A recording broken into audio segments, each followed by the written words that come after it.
Hey guys, LocsNLoad here. I'm going to show you how to do a quick function check of your AR15 rifle. So first you want to take out the magazine, lock the bolt to the rear, look inside, there are no rounds in there. Now you're going to do, drop the bolt. While the safety is engaged, squeeze the trigger. The gun should not fire. Switch the safety selector to fire and pull the trigger. The gun should fire. Now while holding the trigger to the rear, charge that bolt back, let it go.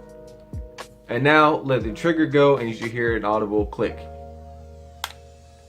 And that lets you know that your gun is now fully functioning, and that is the function check for your AR15 rifle. LocsNLoad out.